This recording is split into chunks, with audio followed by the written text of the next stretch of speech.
Hello all. It's been a while since the last time we worked through a past paper, and I started running out of them. I have to be honest. So at some point, I have to sit down and solve some of the many past papers that are out there and available. But anyway, I'm gonna walk you through Unit 4 from January 2019. And this one belongs to the older specification, which is called WPH. I'm looking at my computer screen now. So WPH 0/6PH 0 or O, I don't know. I think it's 0, yeah. And okay, so this is the specification that this paper belongs to. This was, I think, the last year they had this specification, and then they jumped to the current one, which is WPH1. Okay, so nevertheless, I think that it's okay to go through past papers that belong to slightly different specifications within the Edexcel kind of universe, I guess. And it's also smart to, guys, when you try to work through past papers, it's smart to even go through the UK Edexcel past papers, okay? I mean, which are slightly different than the Edexcel, than the international Edexcel papers, okay? But also, it's also smart to go through past papers from other specifications. I think there is Cambridge, IB, something like that. So the more past papers you solve, the better for you, okay? So don't think too much, okay, this is too old, or maybe this is from a different specification. It's good to get the gears going inside your head and become familiar and comfortable with solving any kind of problem, okay? And okay, of course, if a question comes from something that is not taught in the Unit 4 of the current Edexcel specification, just skip it, okay? So anyway, with all this being said, let's jump right in. So section A, okay, first question, which of the following units is equivalent to the farad, okay? So the best way to think about these problems is to think about the definition of capacity, which is Q over V, okay? Q is measured in coulombs. Okay, actually, remember I use square brackets to denote that, okay, we're talking about the units of this quantity. So the units for C is a farad, and then the units for Q is coulombs, and for voltage, volts. So the answer is, okay, if we write it C times V, we have to include to the minus 1. So the answer is B, right? Now, question 2.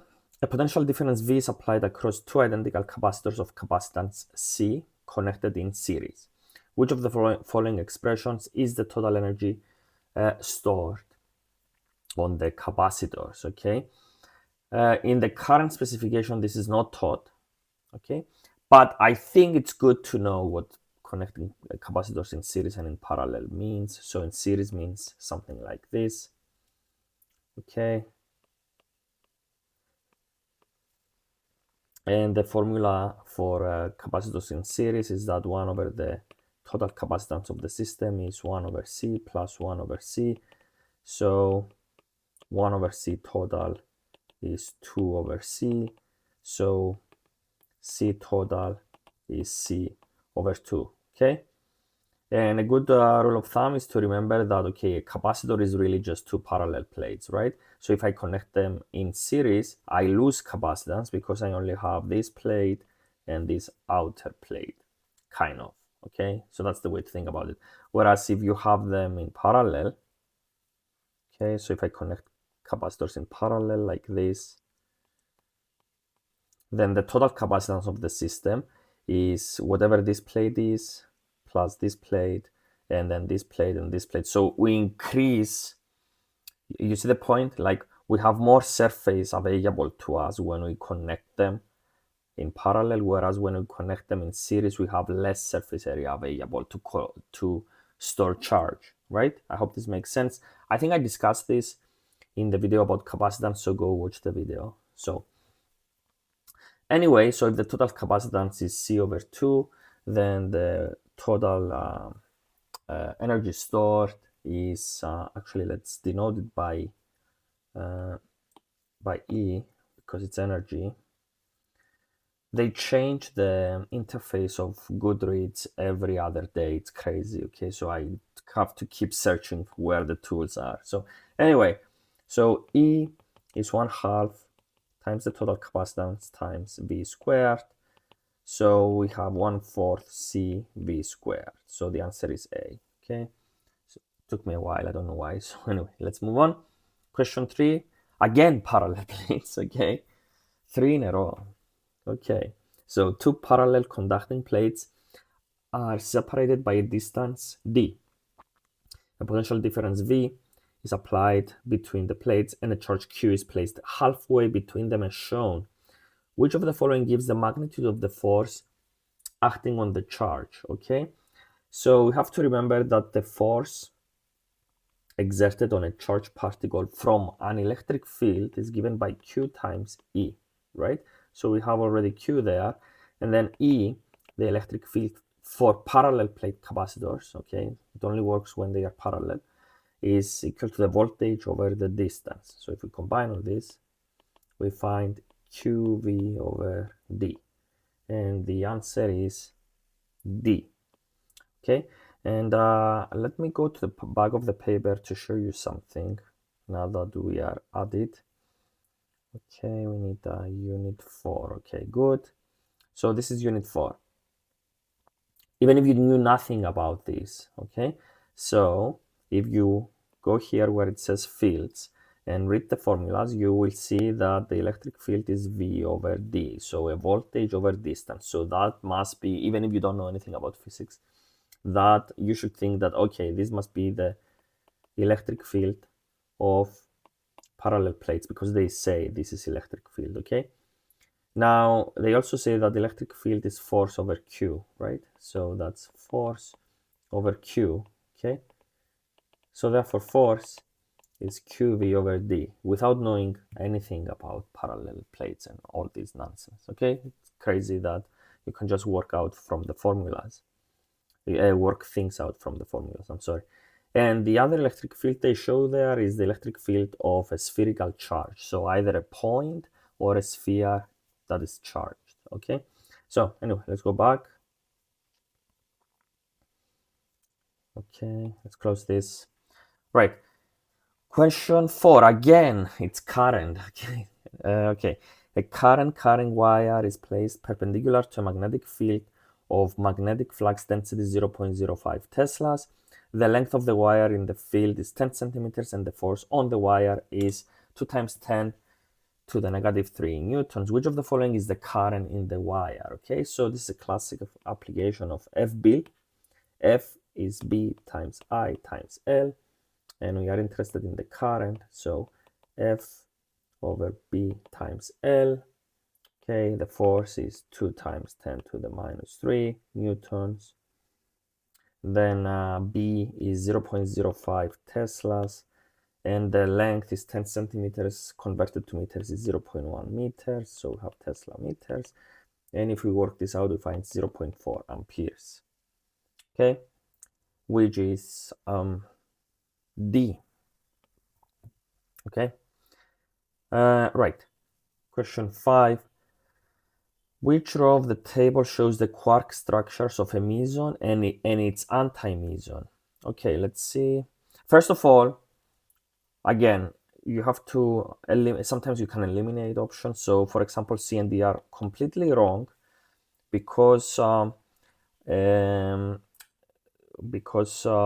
baryons have 3 quarks, and specifically they have 3 quarks. Here we see something really strange. So for example, here in option C, they list an entity that consists of 2 quarks and an anti-quark, so that's erroneously wrong. Okay, so these options are gone, and then we have to check. Okay, A says U bar D, which means that the anti-meson must be UD bar. Is that right? Yes, so A is correct. So for option B, we have UD bar.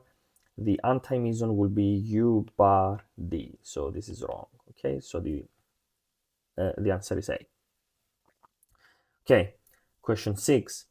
A particle has mass 3.4 GeVs per c squared. Which of the following gives the mass of the particle in kilograms? Okay.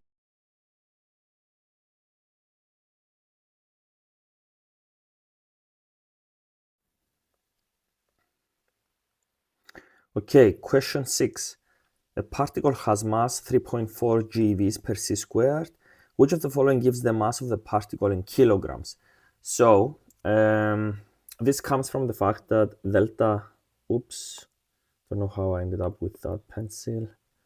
Okay, so delta E is delta M c squared. So delta M is delta E over c squared. So all we have to do is to convert this into kilograms, which you can do by writing 3.4 and then GeV means 10 to the 9 electron volts, and then 1 electron volt is 1.6 times 10 to the negative 19 joules, and then we have to divide by 3 times 10 to the 8 and then squared. Always use brackets to avoid confusion. And if you do all this, you actually don't have to do all this because they give you the option here. Okay, so D is the correct answer. Let me check. Yes. Okay. Question 7. The diagram shows the tracks of two particles P and Q created from an original particle at point X. Which of the following can be concluded from this diagram? So immediately, when you see something like that, you should conclude that this is a pair creation situation. Okay. So, okay. Option A, P and Q have equal and opposite momentum. That's not right. Let me think. It sounds a little bit plausible because let's say that you have a gamma ring neutron that decays into a proton and an antiproton. They have to be, they do have to have equal and opposite momentum. Okay, that's a plausible answer actually, but okay, let's keep going. Option B, the original particle had no charge. Okay, that's definitely it because this is a particle-antiparticle pair. Okay. Option C, the original particle was stationary. That's not necessary. We don't know that. And D, there is a magnetic field acting into the page. We cannot know that because they don't tell us whether this is the positive and this is the negative or vice versa. So that's impossible. So A and B sound plausible. I know that the correct answer is B. So I'm trying to see why A is wrong. So P and Q have equal and opposite momentum. So in a pair creation situation, okay, maybe there was a stationary particle and then it decayed.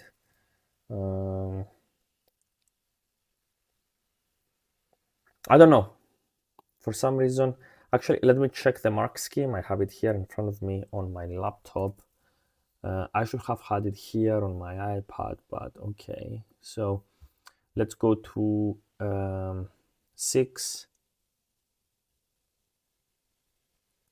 Oh, no, it's 7.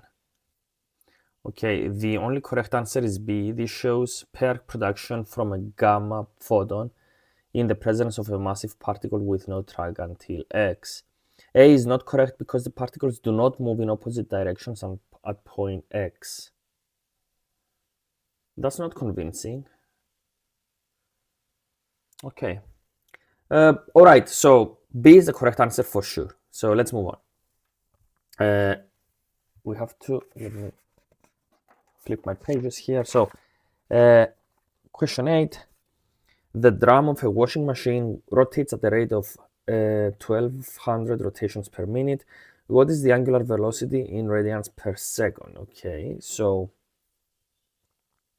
we have that, oops, let me go back to that. So omega is 2 pi over the period, or 2 pi times the frequency. So we have 1200 rotations per minute, which means this is okay, a rate. So if we convert it to seconds, this is the frequency pretty much, right? Because we have rotations per minute. 1200 over 60 is rotations per second, which is the frequency. So omega is 2 pi times 1200 over 60, and the correct answer is C. Okay, because this is equal to 125.6 radians per second. Oh my god, I promised I was gonna make an effort to write better letters and I broke it. Okay, I'm gonna put an effort. So, question 9. A body of mass m has momentum p and kinetic energy ek. Which of the following is the kinetic energy of a body of mass 2m and momentum 2p? Okay, so the kinetic energy we have, actually they mention it, okay, they write it as ek is p squared over 2m. The new kinetic energy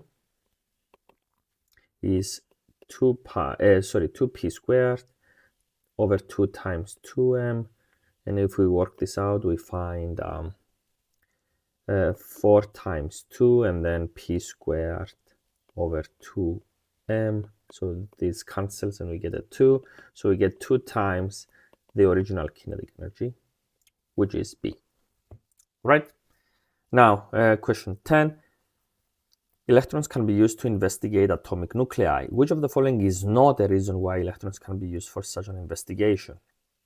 Option A, electrons can be accelerated to very high speeds. Okay, but so can protons. Okay. B, electrons can have wavelengths similar to the size of atomic nuclei. You can do that with other particles as well. Electrons have negative charge, and electrons undergo diffraction. So,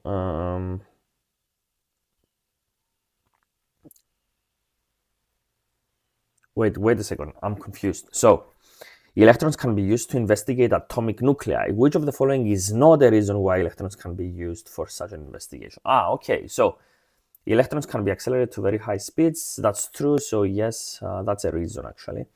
Option B, electrons can have wavelengths similar to the size of atomic nuclei, which is true.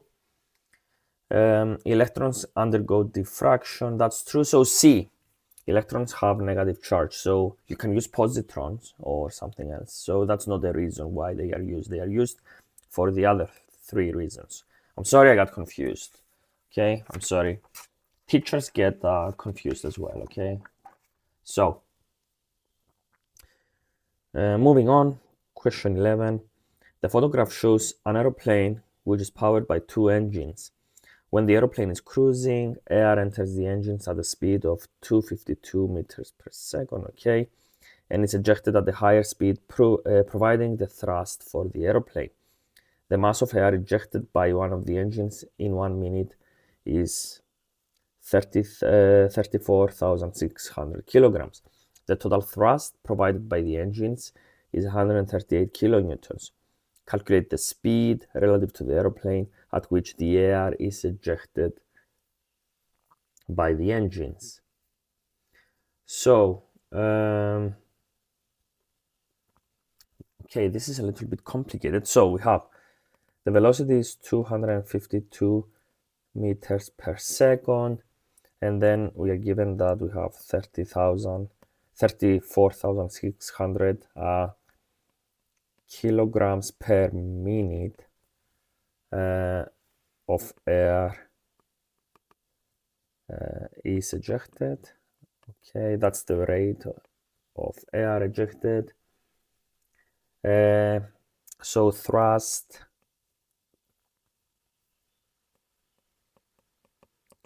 is 138 kilonewtons by 2 engines. So we have 69,000 newtons per engine, okay? Because we have the combined effect. All right, so Thrust, this was probably from a previous specification, but it's good to know because they might ask similar questions in a different format. So thrust is a form of force, right? So force is given by mass times the change in speed over time, right? So we can solve for delta V. So delta V is thrust, let's call it T, times delta T over M, okay? So, okay, I'm gonna use a clean page. I can't believe they change these things all the time. So, okay, so, all right. So delta V, we said, is thrust times delta T over mass. We have 69,000 newtons from the thrust, and then the mass per unit time ejected is 34,600 in 60 seconds, right? We have to convert to seconds. And this gives us 120 meters per second. So delta V, though, is equal to the final speed minus the initial speed. And this is equal to 120, right? Meters per second. But we are asked to find the final velocity. So V final is V initial plus 120. And we are given that the initial speed is 252, right? So if we add 120, we find 372 meters per second. Question 12. In a science fiction film, a spaceship has engines that use antimatter. Okay, that would be cool, actually. It would make really fast things. Okay, helium and anti-helium are collided in the engines. A. Describe the particles making up the helium atoms in terms of the standard quark lepton model. Okay, this is a strange question. Okay, we have helium-4, okay, with atomic number 2, which means that it has 2 protons, okay, and 2 neutrons. And of course, and 2 electrons. Okay, so protons have a baryon number of 1, lepton number of 0, and a charge of 1. And the quark structure is UUD, so 3 quarks. Oops. I promise to make better letters and I keep messing up. So UUD and then, okay, 3 quarks. And then neutrons have a baryon number of 1, lepton number of 0, and a charge of 0. And they are UDD, also 3 quarks. And then we have electrons with a baryon number of 0, lepton number of 1, and a charge of -1. And that's the structure. Okay, calculate the energy released when an atom of helium annihilates an atom of anti-helium, and they give you the mass of a helium atom. So they don't specify whether they need joules or electron volts, so we will do both. So we start with probably the most popular equation in physics. Energy is delta E is delta mc squared. Okay, what's the change in mass? We have 2 helium atoms with mass 6.64 times 10 to the negative 27. Okay, and then c squared 3 times 10 to the 8 squared. And if we do this calculation, we find 1.2 times 10 to the negative 9 joules. And if we divide by 1 point, remember that 1 electron volt is 1.6 times 10 to the negative 19 joules.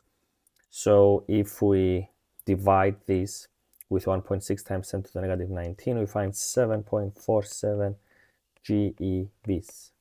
And that's the answer. Okay. The Aurora Borealis, northern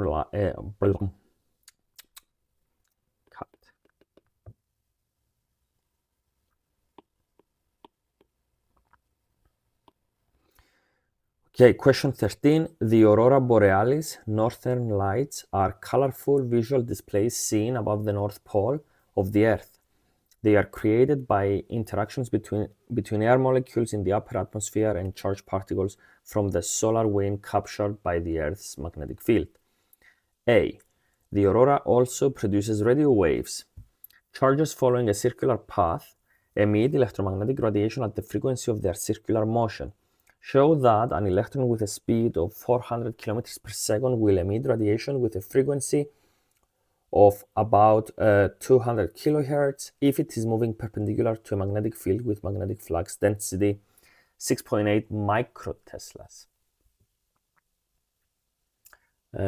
Okay, let's set this up. Okay, so okay, we have the velocity of 400 kilometers per second,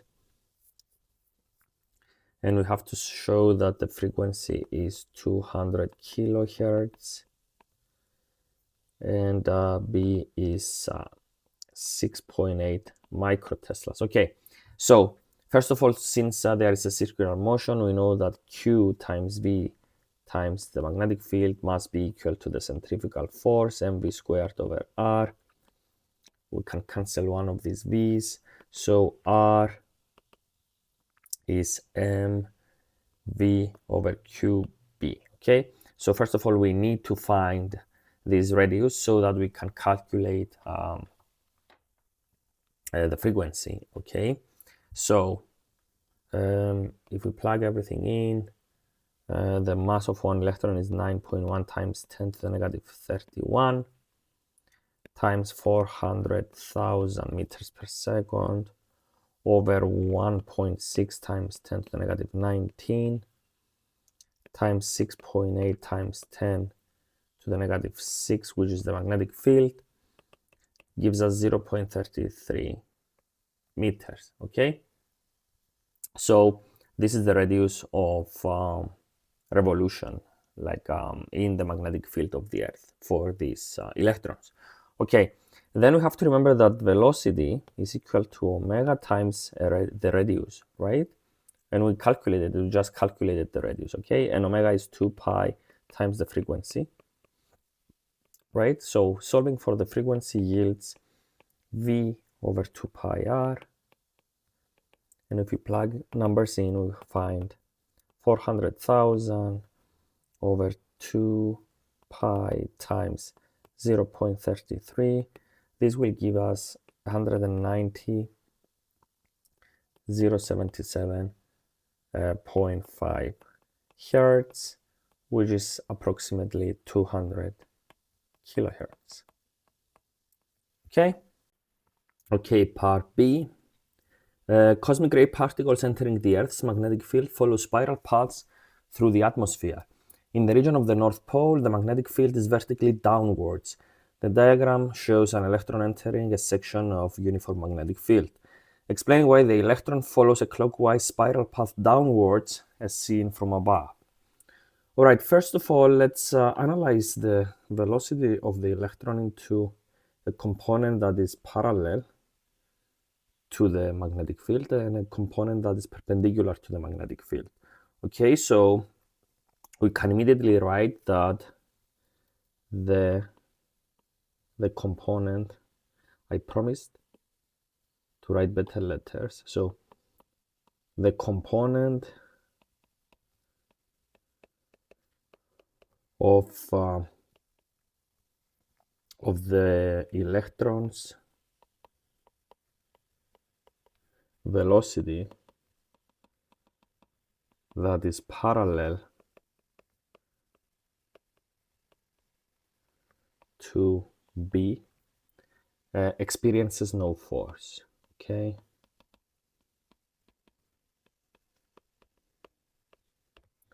Okay. But the other one that is perpendicular to the field does experience force, and I'm gonna remind you in a clean page. I'm gonna remind you Fleming's left-hand rule, which says that if we put our index finger in the direction of B and our middle finger in the direction of the velocity of the particle, if it's an individual particle, or the direction of the current, if we are dealing with a current carrying wire, then our thumb points in the direction of the force. Okay, and this is for a positive charge. Okay, if the charge is negative, like in our case, then after following the above procedure,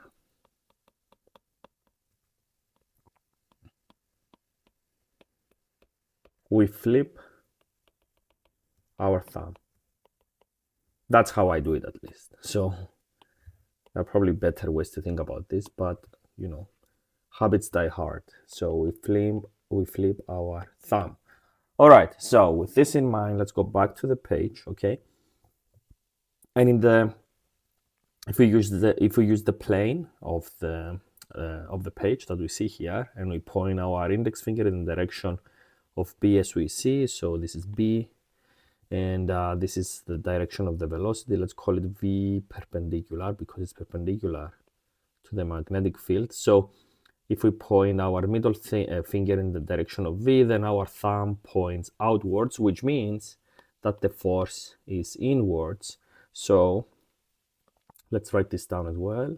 So F is inwards according to Fleming's left-hand rule. Okay, but let's imagine that we are standing from above. So this is a sphere, and this is B, and we stand on top of Earth. Then if you stand up there, you will see that, okay, that's B, and that's the component of the velocity that is perpendicular to B. Therefore, if you imagine yourself, I cannot show it in the video, but if you imagine yourself pointing your index finger down towards the earth, okay? You can practice on your own in your room. So point your finger towards the earth and make your middle finger point to your left, okay? Is that right? Yes, to your left. You will see that your thumb points in an anti-clockwise direction, okay? But remember, this is an electron, therefore we have to flip our thumb, which means that if we flip our thumb, you will see that the electron wants to rotate clockwise, okay? So seen from above, let me change the color. So seen from above, the electron orbits clockwise around B, which is pointing downwards towards the Earth. Okay, and that's the answer. I hope it's clear. It's really difficult to explain these kind of problems in a video that I only show the screen. Okay, so if you still have questions, or if something is not clear, let me know in the comments, and hopefully I will be able to clear things out. Now, question 14. In the UK, the maximum legal speed for a pellet fired from an air gun is 184 meters per second. The diagram shows a suspended block of wood used in a school laboratory to determine the speed of an air gun pellet. Okay, a pellet is fired from the air gun into the block of wood as shown above. Okay, so So the block of wood rotates upwards. The pellet stays in the block of wood. The block of wood and pellet together then move along the path shown. The maximum height reached is measured. In a particular experiment, the maximum height reached is 6 centimeters. The mass of the pellet is 0.93 grams. The mass of the pellet and block together is 150 grams. Question A. Show that the speed of the block of wood immediately after it is struck by the pellet is about 1 meters per second. Okay. Let me see. The speed of the block of wood. So, all right. To find this, we have to use the conservation of energy. So use conservation of energy.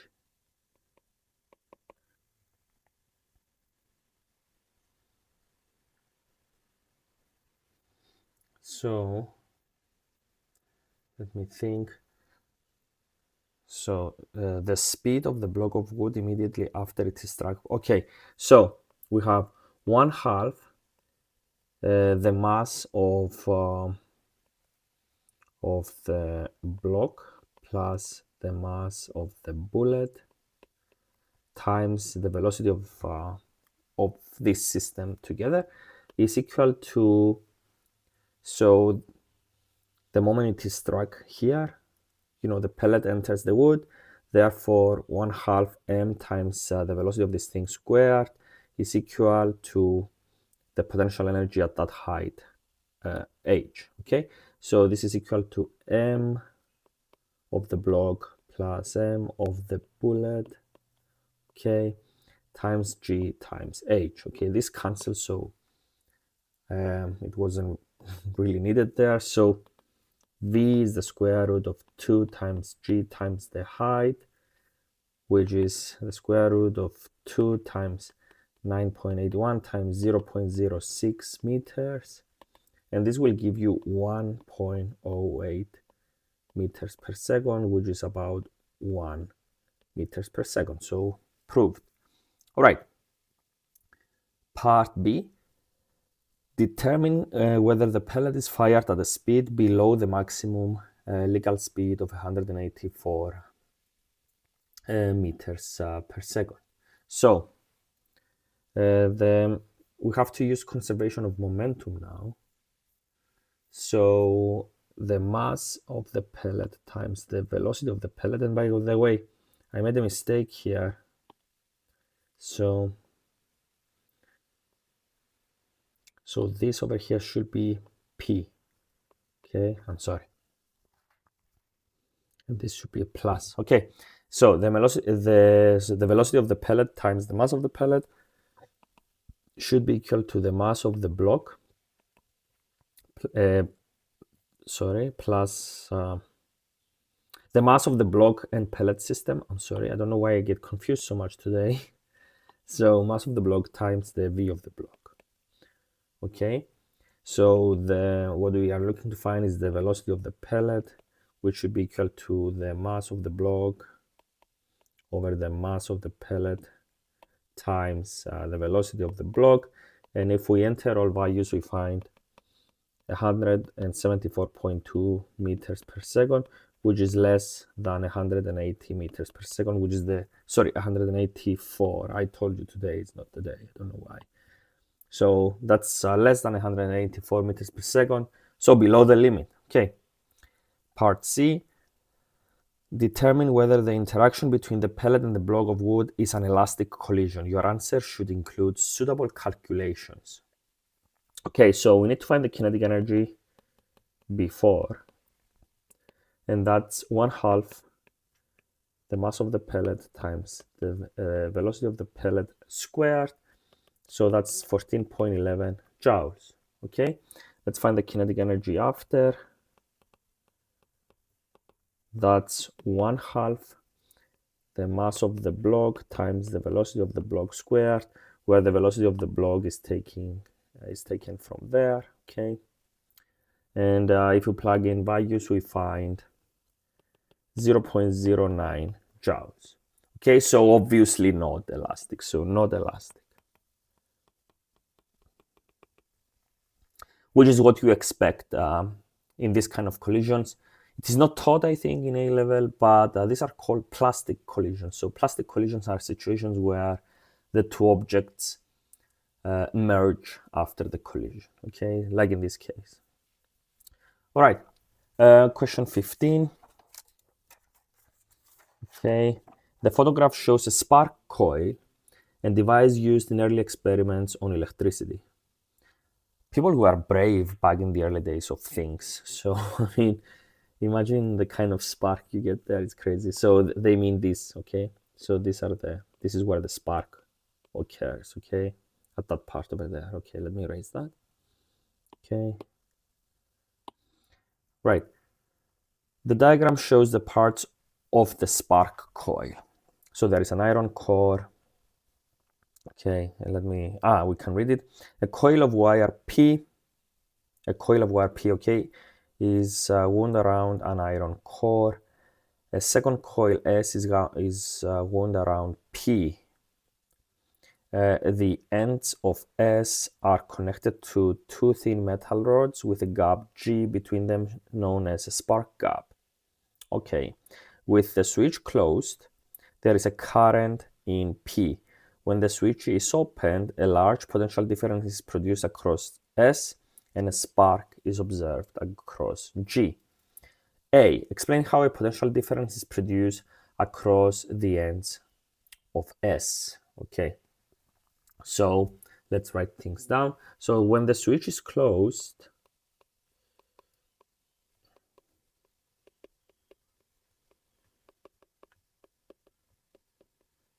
okay, a current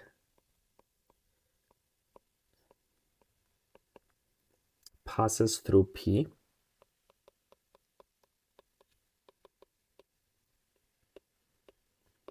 I mean, you can see it.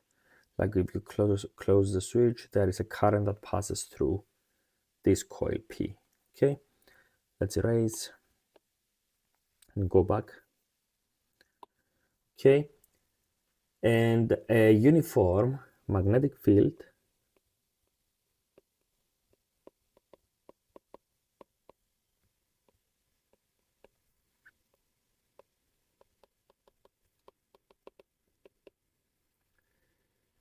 is created inside P.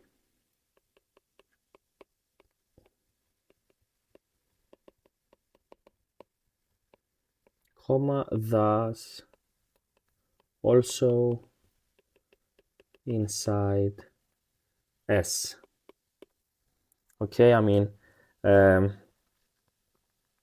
when there is a coil like this, okay, and the current runs around this coil, the way to determine the direction of the magnetic field is you carry your fingers around the direction of the current and your thumb points in the direction of B. So B is this way in the example I drew there, okay? So going back to the answer, okay, so when the switch is opened,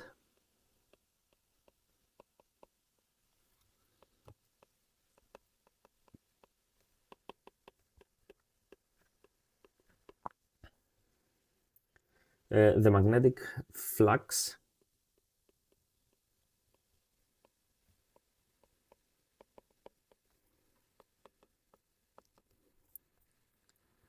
inside S changes, and thus,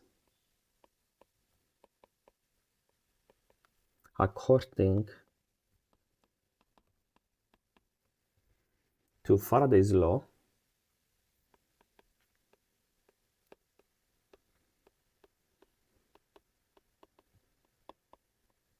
and I will need a clean page.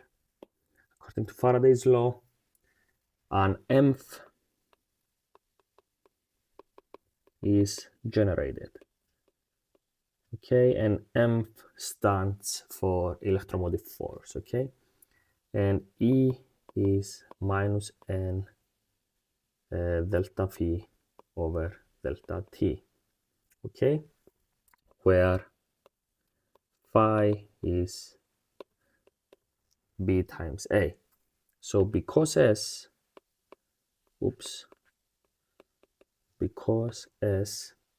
is a closed circuit,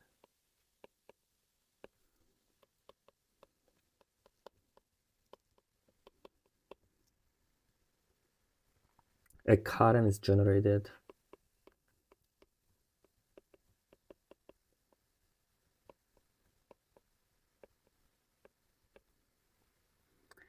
which creates a spark. And so I'm going to write it in parentheses here that G acts like a capacitor because charge is stored across G. Okay, so you close the switch, there is a current in P.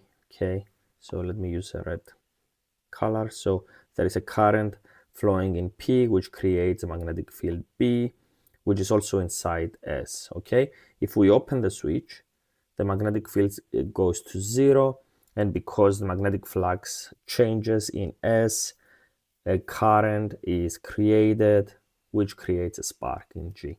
Okay, I hope this makes sense. Now, part B is a calculation problem. So the potential difference across G is 110 kilovolts. That's crazy, that's a lot. Calculate the time taken for the magnetic flux in the core to decrease to 0 when the switch is open.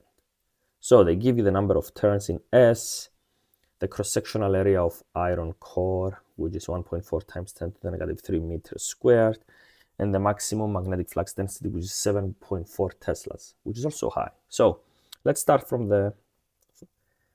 Faraday's law. So the electromotive force is minus n delta phi over delta t. So immediately we solve for delta t because this is what we need. So delta t is n delta phi over E, where we get rid of the minus sign because the minus sign is Lenz's law. It refers to the direction of the voltage. We don't care about that, so we get rid of it. Okay. Then delta phi is B times A pretty much, and then this has to be divided by E. And if we plug in all these numbers, we have 42,000 turns, and then we have 7.4 Teslas times 1.4 times 10 to the negative 3, and then the voltage is 110,000 volts. And if you solve this, you find 3.96 times 10 to the negative 3 seconds.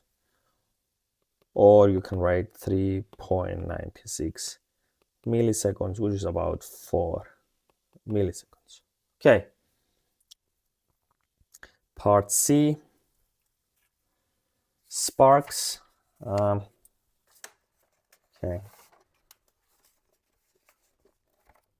Okay, sparks form when the electric field strength in the gap exceeds 3 times 10 to the 6 volts per meter, so the air becomes conducting for a short time.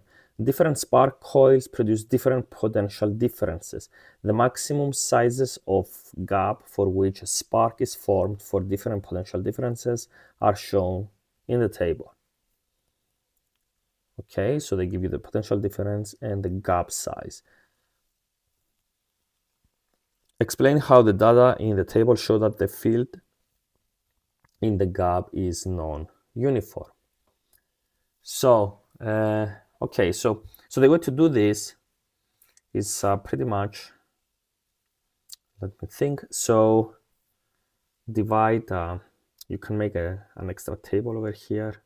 So if the field is uniform, then E must be equal to V over D. Therefore, all the ratios must be equal. And which ratios am I referring to? Actually, let me delete this and use a clean page so that I don't confuse you. So we will pretty much divide this by that, then this by that, then this by that, and this by that, okay? So if we get the same number at all times, it means that the field is uniform. But is it? So 110,000 volts over 0.1 gives us 1.1 times 10 to the 6 volts per meter. The second one is 150,000 volts over, what's the value? 0.2. If we divide, we find 750,000 volts per meter. So we already see that this is not uniform field, but let's do one more. 190,000 over 0.3 gives us 633,333.3 volts per meter. So not uniform at all. Okay. All right. Part 2. Sketch the electric field in the gap. Okay, I'm going to use a red color for effect. Okay, so electric field lines go from positive to negative, so it will look like this. All right. So something like that. Okay, that's the answer. Question 16 now. I think my pen is running out of battery, or maybe I will need a new pen at some point. We'll see. So the structure of the atom was investigated in the early 1900s by directing alpha particles at thin metal foil and measuring the angles through which the particles were deflected. Explain why these experiments were carried out in a vacuum. So alpha particles can be stopped in about 3 centimeters of air. So without a vacuum, you wouldn't be able to even reach the nucleus, the gold foils, and hit them and so on. So this is what we will write. Alpha particles will get deflected or stopped by air. Thus, we need vacuum. All right. Okay, part B. In one series of experiments, about 1 in 8,000 alpha particles directed at thin gold foil were deflected through angles greater than 90 degrees. Explain how this provided evidence for atoms having a concentration of charge in a central nucleus. So, because a large force is needed to deflect alpha particles, and this force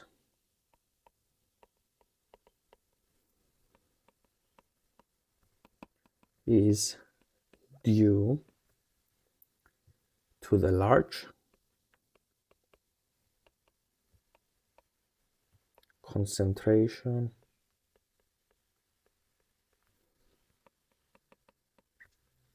of charge in a single point. Okay, part C.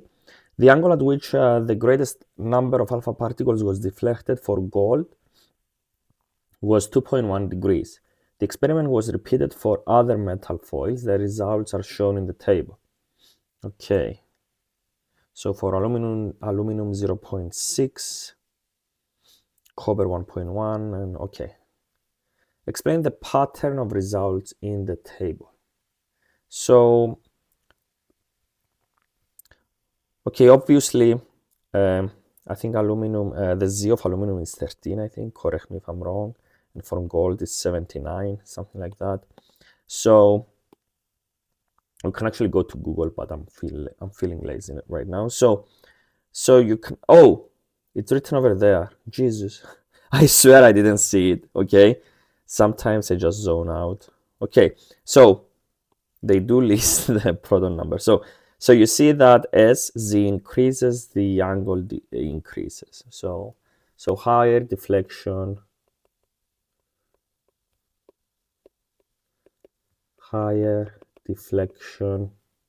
when Z is higher. Okay, that's the one thing. And okay, more force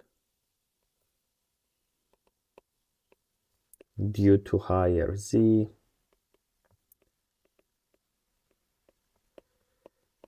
Means more deflection.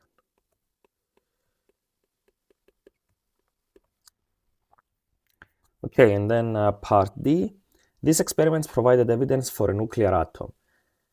Bohr suggested that electrons can only orbit the nucleus at specific distances from the nucleus. De Broglie developed this idea by stating that the lowest possible orbit is where the circumference of the orbit is equal to the de Broglie wavelength for the electron.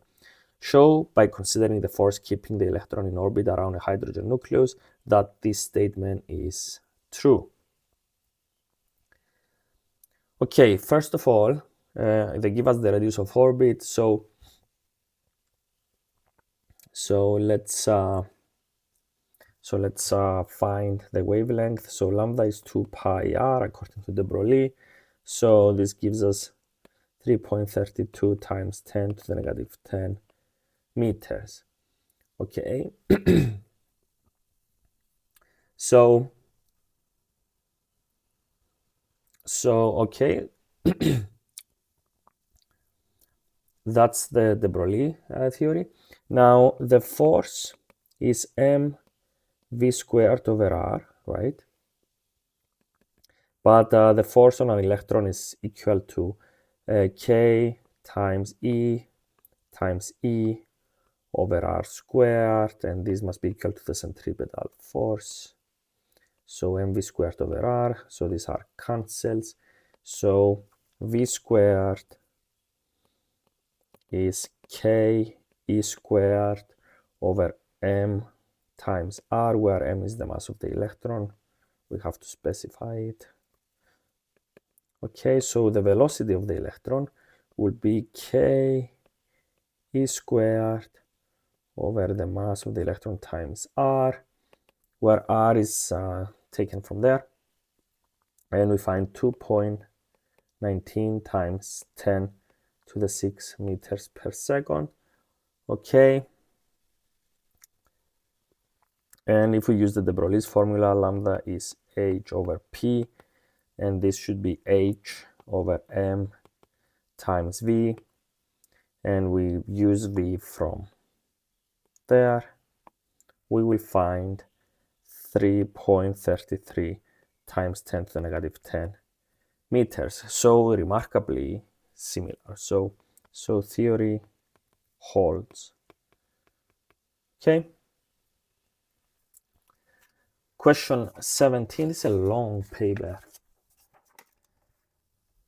Okay, the circuit shown is designed to test reaction time.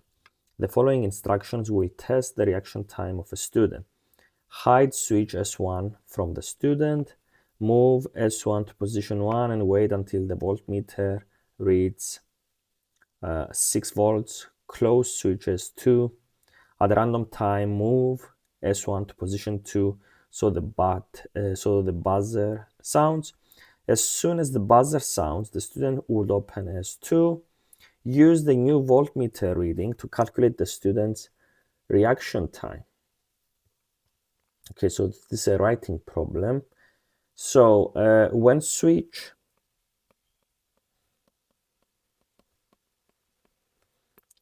is, I think I'm running out of battery. So when switch is at position 1,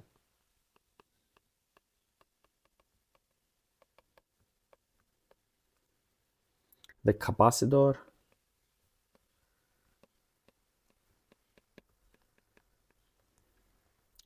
charges. Okay, when the switch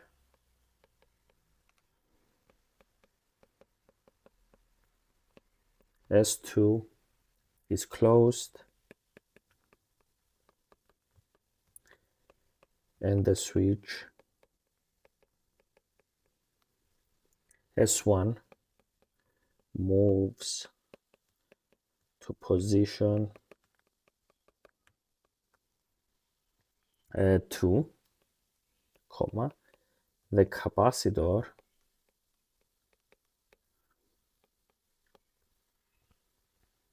let me think, the capacitor is discharged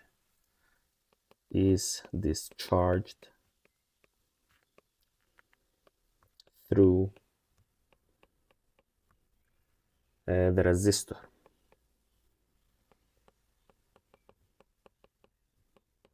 Okay, and the buzzer sounds.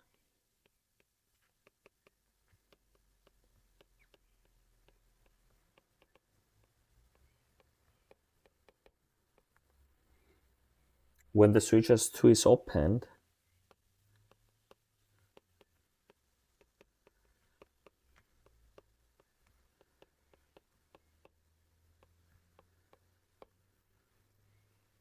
the buzzer will stop beating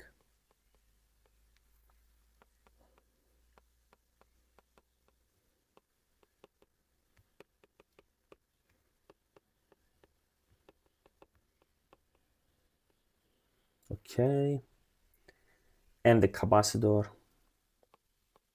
I will need a clean page, and the capacitor will stop discharging.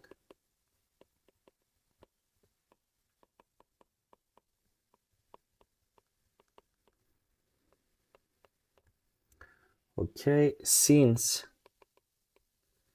V is V naught e to the minus t over the time constant, where tau is r times c, the student measures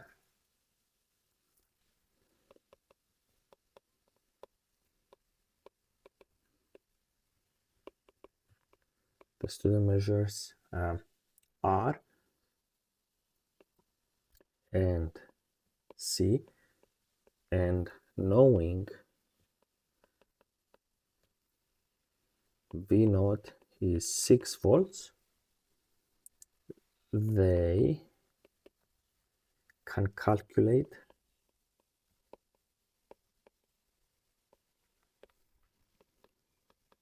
the reaction time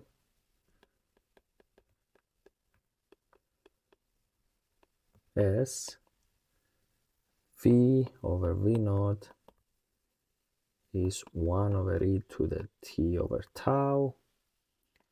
Therefore, e to the t over tau is V naught over V. Therefore, t is equal to tau times the ln of V naught over V. Okay? And that's it. That's the answer. Okay? Part B. When the circuit is used with a particular student, the final voltmeter reading is 0.7 volts. Show that the student's reaction time is about 0.2 seconds. They give you the capacitance of the capacitor, the resistance of the resistor, and the buzzer. Okay, so first of all, the resistances are in series. Again, someone might complain, but this is not unit 4 material. Yes, but it's unit 2 material, and you should know all of it. Okay, like you should know your AS physics really well for A-level physics. Even though it rarely appears, it's good to know. So the total resistance is R plus the R of the buzzer, because they are in series. So that's 370 ohms, Okay, the time constant is R times C. And if we multiply, we find 0.099 seconds, which we will take as 0.1 seconds. And then T is tau times the ln of V naught over V. So let's use 0.099 times ln of 6 over 0.7, which is given, which gives us a reaction time of 0.21 seconds or 0.2 seconds. Okay. Part 2, sketch the graph of potential difference across the capacitor against time when S1 is moved to position 2 and S2 is closed. So this is the 6 volts. So it will look like this. Okay. Part 3, explain how to make the circuit more sensitive for reaction time of 0.2 seconds. You should refer to the shape of your graph in 2. Okay. All right. So since tau is 0.1 seconds in our circuit, the capacitor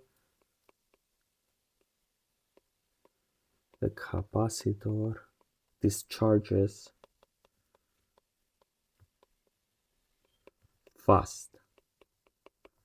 Okay, we can increase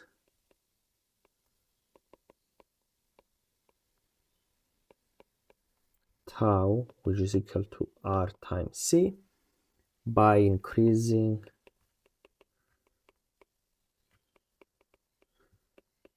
R or C, or both, right?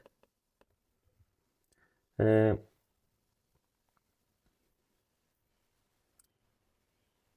me see. Okay, we can increase the time constant by increasing R or C or both. Therefore, the capacitor will discharge slower. Okay, and the graph for a slower discharge will be like this. Okay, something like that. All right. And this is the final question. Okay.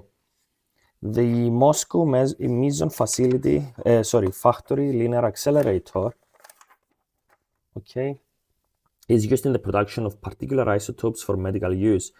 Strontium-82 is created by bombarding rubidium-85 with protons. Complete the nuclear equation to show this process. Okay, so the proton has mass number of 1, atomic number of 1. So here we have, so on the right hand side we have 37 plus 1, we get 38. And then we have 85 plus 1, we have 86. Okay, so neutron has a charge of 0 and a mass number of 1, so we also need 4 neutrons to close the reaction, right? Because we have 86 protons and neutrons on the left hand side, therefore we have to have 86 on the right hand side. Okay. B. The Moscow Meson factory, I don't know why I call it facility, accelerates protons up to energies of 160 MeVs before colliding into rubidium. The first 100 MeVs is supplied using a linac with drift tubes as shown.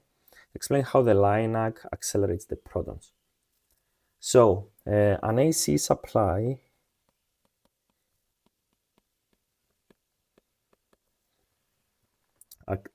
alternates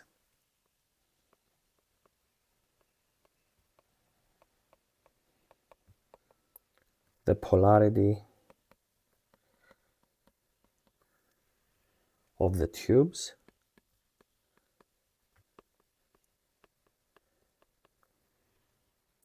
from just that, alternates the polarity of the tubes, meaning we change positive to negative and negative to positive. Okay.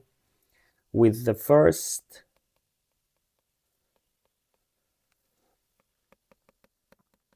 tube negative, okay, protons are accelerated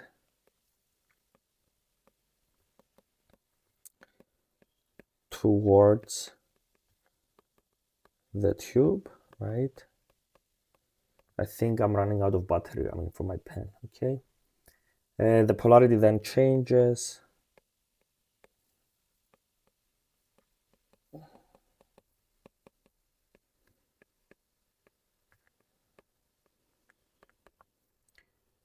to positive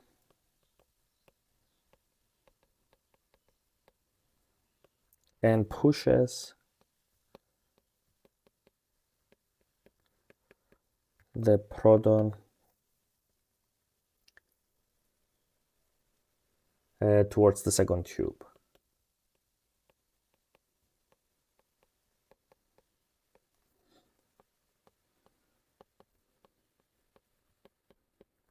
Okay.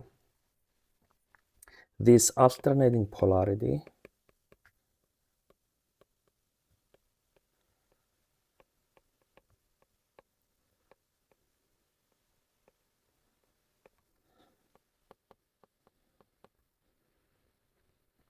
helps accelerate,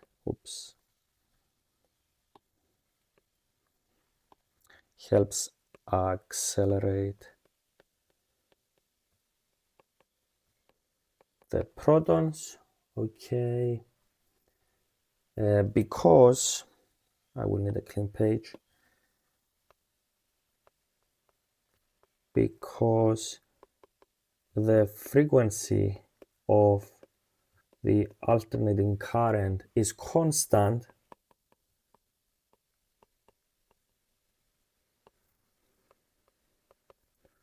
okay, the tubes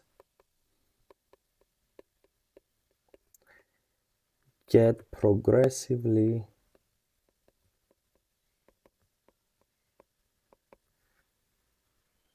longer because protons spend more time inside the tubes. Wait, something's wrong. So, I'm sorry, I think I made a mistake. Because the protons actually have higher speeds, right? Sorry, that's a mistake. So they need to get progressively longer. Okay, the frequency is the same, so the time spent inside each tube should be the same, right? Therefore, the tubes have to be longer. So the tubes get progressively longer because protons have higher velocities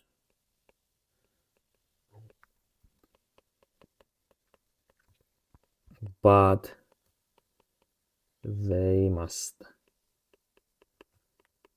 spend the same time inside the tubes. Okay, part 2. The diagram shows part of the path of a proton in the linac. Point A and point B are at the centers of two successive gaps between drift tubes. The AC supply for a frequency of 100. The AC supply has a frequency of 198 megahertz. The average kinetic energy of the proton as it moves from A to B is 2 MeVs. Calculate the distance from A to B. You may assume that the proton speed is non-relativistic. Okay, so the kinetic energy is 1/2 mv squared. So V is the square root of 2 times the kinetic energy over the mass of the proton. And if you plug in numbers, we find 1.96 times 10 to the 7 meters per second. And we have to convert 2 MeVs to 2 times 10 to the 6 EVs times 1.6 times 10 to the negative 19. I'm sorry, I'm running out of battery. And the mass of the proton can be found by just turning the page. It's over here. Okay, 1.67 times 10 to the negative 27 kilograms. Okay. All right, so the frequency, which is given, is 1 over the period, right? So the period is 1 over f. So 1 over 198 times 10 to the 6. So that gives us 505 nanoseconds. Okay. So we have to divide that by 2 because it goes from A to B. So that's a half cycle, right? Because we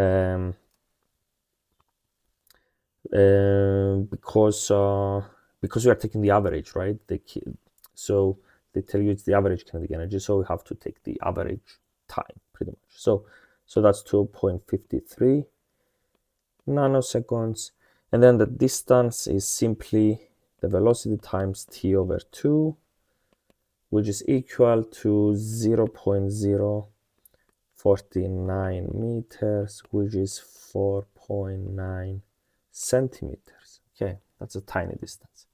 Okay, and the last question is, when the first linacs were made, the maximum frequency for the AC supply was about 7 megahertz. Suggest why it is an advantage to use a much higher frequency than this. Okay, so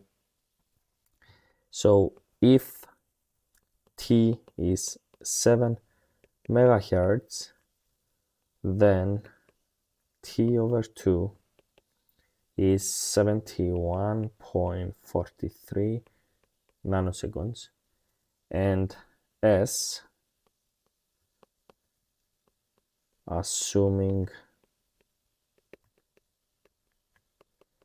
the same kinetic energy, would be 1.4 meters if you do the calculation. So we will need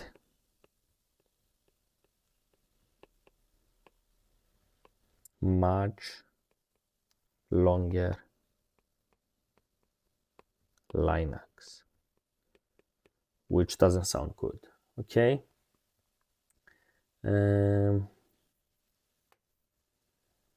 So yeah, we will need a longer linac, so that's not good. So that's the answer. Okay, is there something that bothers me in this answer?